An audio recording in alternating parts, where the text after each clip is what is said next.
তাপসদা কোথায় গেলেন? অনেক কাজ হয়েছে, অনেক কাজ করেছেন আপনি, এখানে আসুন। যেটা কাজের কাজ সেটা করুন, আসুন। ও কাজটা অনেক হয়েছে, সকাল থেকে এসে করার ছিল এটা।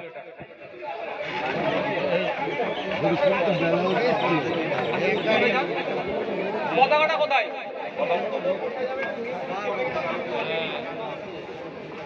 এই সকাল থেকে ভেঙে যাবে।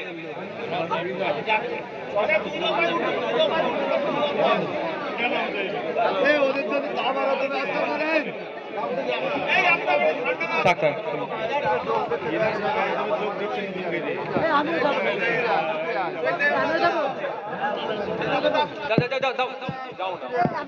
আমাদের বিশ্বজিৎ দা এবং তাপস বাবুর হাত থেকে পতাকা তুলে নিচ্ছে।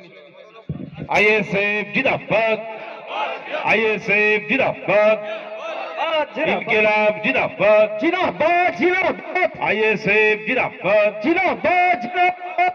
আজকের এই সুন্দর মুহূর্ত ইন্ডিয়ান সেকুলার ফ্রন্টের ঝান্ডা তুলে নিলেন। বিভিন্ন রাজনৈতিক দল থেকে এসেছেন।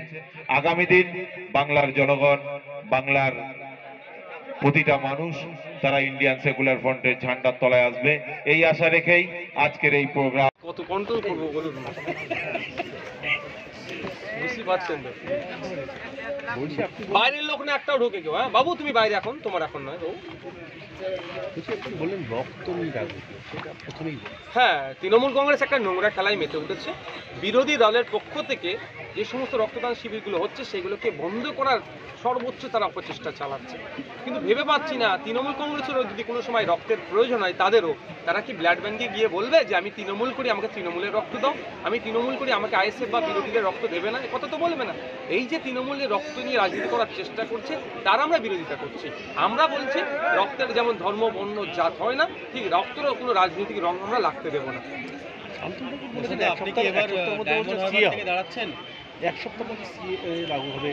শান্তনু ঠাকুর মহাশয় 2019 সালের আগেও বলেছিলেন, ভোটটা নেওয়ার আগে মতুয়া ভাই থেকে শুরু করে মানুষের ভোট নেওয়ার আগে বলেছিলাম সিএএ করব, ফেলিওর হয়েছেন। 2021-এর নির্বাচনের আগে শান্তনু ঠাকুর মহাশয় থেকে শুরু করে তার পরিবারের লোকজনরাও সিএএর কথা বলেছিল, সেটাও ফেলিওর হয়েছে। 2024 নির্বাচনে এসছে, শান্তনু ঠাকুর মহাশয়কে হয়তো আবার নতুন জিতার ইচ্ছা গিয়েছে, সেই জন্য কথা বলছে। তবে একটা কথা বলি, শান্তনু ঠাকুর মহাশয় মতুয়া সমাজের মানুষ, তিনি একজন ধর্মগুরুও বটে তাদের পরিবারে। তো আমি শুধু এটুকুই জানতে চাই, আজকে ডেটে কি মতুয়া ভাইরা দেশের নাগরিক নয়? আমার নাগরিকত্বের কি হচ্ছে? তারা কি নাগরিক নয়, না তারা আমাদের অন্য নাগরিক যে ফ্যাসিলিটিসগুলো পেচ্ছে কি তারা পাচ্ছে না? নতুন করে আমার মনে হয় যেন মতুয়া ভাইদেরকে কোনো একটা জায়গাতে মিসগাইড করা হচ্ছে। আপনি কি এবার ডায়মন্ড হারবার থেকে দেখুন, ইতিপূর্বে আমি বলেছি আমার প্রশ্ন আমি জানিয়েছি যে আমার ইচ্ছে রয়েছে অভিষেক ব্যানার্জির বিরুদ্ধে আমি কন্টেস্ট করব। তার জন্য আমি মানসিকভাবে প্রস্তুত আছি এবং কয়েকটা প্রোগ্রামও করলাম। এবার হচ্ছে দল, আমার দল যদি আমাকে অনুমোদন দেয় আমি প্রস্তুত আছি। তবে আশা করব দল আমাকে অনুমোদন দিয়ে দেবে, কারণ আমাদের এটা বলতে পারেন যে আপনি চেয়ারম্যান, আপনি তাহলে কীভাবে বলছেন দলের? অবশ্যই আমাদের দলে গণতন্ত্র আছে, একটা পোস্ট, বাকি সব ল্যাম্প পোস্ট আমাদের দলে নয়।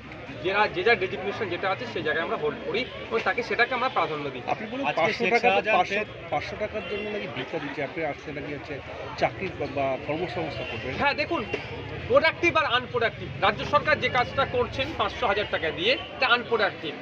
উপরন্তু মায়েদেরকে সবসময় যেন ঢাল হিসাবে দেখানো হচ্ছে। যখন শিক্ষকের কথা বলি, টিচারের কথা বলি, ডাস্টার চকের কথা বলি, কন্টিজেন্সি ফান্ড দিচ্ছেন না কেন, কম্পোজিট গ্রান্ট দিচ্ছেন না কেন, হসপিটালে ডক্টর নেই কেন, মেডিসিন নেই কেন, এ কথা যখনই বলি তখনই কি উল্টে দেখাচ্ছে যে এর কথা বলছে, লক্ষ্মীর ভাণ্ডারের কথা। তো আমরা চাই প্রোডাক্টিভ হোক, আমরা মায়েদের হাতে কাজ তুলে দিতে চাই। যদি আমাদেরকে আগামী দিনে মায়েরা বা বাপেরা সুযোগ দেয়, মায়েরা যদি কাজের মাধ্যমে মাস গেলে 5,000-এর আশপাশে ইনকাম করে, তার ব্যবস্থা আমরা করবো। শাহজাহান আজকে উত্তর 24 পরগনা জেলার যে নগর দায়রা যে আদালত, সেখানে জামিনের জন্য আবেদন জানিয়েছে।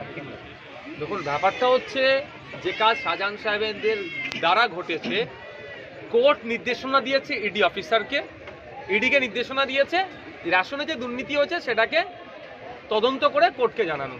সেই নির্দেশ মতো ইডি অফিসাররা গিয়েছিলেন, সেখানে ইডি অফিসারদের মাথা ফাটিয়ে সিআরপিএফকে সেখান থেকে বিতাড়িত করেছে। আমি প্রথমেই বলবো সিআরপিএফকে ধন্যবাদ জানাই, অন্তত বুদ্ধিমত্তার পরিচয় দিয়েছেন, জিনিসটাকে হ্যান্ডেল করেছেন, নাহলে বড় দুর্ঘটনা ঘটতে পারত, কিন্তু এরা ঘটতে দেননি। কিন্তু যে অন্যায় কাজ করেছেন যেখানেই যাক না কেন, আমার মনে হয় সুপ্রিম কোর্টে গেলেও তিনি জামিন পাবেন না, তিনি যেতেই পারে। তিনি বারবার করে জামিনের জন্য আবেদন করছেন, পুলিশ খুঁজে পাচ্ছে না, তাকে গ্রেফতার করা যাচ্ছে না। পুলিশ খুঁজে পাচ্ছে না, এটা বলা মনে হয় ভুল হবে, হয়তো আপনার সাংবাদিক আপনার এর থেকে বেশি বলতে পারবেন না। আমি বলছি পুলিশ খুঁজছে না। পুলিশ কেন খুঁজছে না, আর এদেরকে কেন মমতা ব্যানার্জি খুঁজছে, আটকে রেখেছে, সরি মানে অ্যারেস্ট করতে দিচ্ছে না, এরা হচ্ছে দলের স্ট্রাইকার। এরাই তো ভোটটা চুরি করে, এরাই তো ভোটটা লুট করে। ভাঙড়ে পঞ্চায়েত নির্বাচনে ক্যানিং থেকে শুরু করে যেগুলো আনকনটেস্ট হয়েছে, এদেরই গুন্ডামস্তান গিয়ে তো ভোটটা লুট করেছে। এরা দলের স্ট্রাইকার, এদেরকে যদি ভোটা করে, এদেরকে যদি জেলে রাখা হয়, তাহলে মমতা ব্যানার্জিতে ভোটে পরাজিত হবে। সুতরাং তিনি পরাজয়ের ভয়ে এদেরকে অ্যারেস্ট করতে দিচ্ছে না। তবে কতদিন আটকে রাখে সেটাই দেখার বিষয়। দেশের বিচার ব্যবস্থা আছে, আরও এজেন্সি আছে, তারা খুঁজে বার করবে।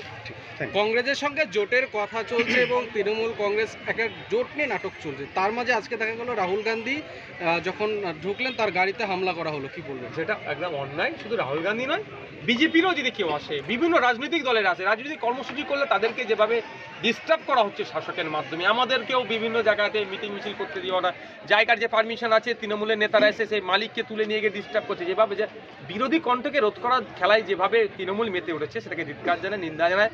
রাহুলজির সাথে আজকে কী হয়েছে জানি না, যদি এই ধরনের ঘটনা ঘটে থাকে সেটাকেও ধিক্কার জানাবো। আমাদের রাজ্যের সংস্কৃতি এটা নয়। রাহুলজিরা অন্য রাজ্য থেকে এসছে, আমাদের রাজ্যের কালচার সম্পর্কে যদি এই ধরনের নয় কালচার যদি এটা শুনে যায়, বাংলার তো সুনাম ক্ষুণ্ণ হচ্ছে। আমরা এরকম কাজ করবো না যাতে আমাদের রাজ্যের সুনাম ক্ষুণ্ণ। জোট নিয়ে কি বলবেন? জোট নিয়ে যে টানাপোড়েন চলছে, দেখুন এই জোটের মধ্যে আমরা নাই, কোনো শব্দ খরচ করতে চাই না। মহাজোটের ডাক দিয়েছি আমরা। আজকে সেই জনসভা, সেই লোকসভা নির্বাচনের দামামা 28 তারিখেই আমাদের ছোট ভাইজান, আমাদের চেয়ারম্যান ডায়মন্ড হারবার কেন্দ্র থেকে তার প্রচার সভা শুরু করেছেন। আজকে তার একটা অঙ্গ হিসাবে বনগাঁ উত্তর বিধানসভার অন্তর্গত এবং বনগাঁ দক্ষিণের যারা আমাদের আজকে পার্টিতে জয়েন করবেন, আমার সাথে যোগাযোগ করেছেন পাল্লা পঞ্চায়েতের, আমি তাদেরকে পরে জয়েনিং করাবো, তারা থাকবেন।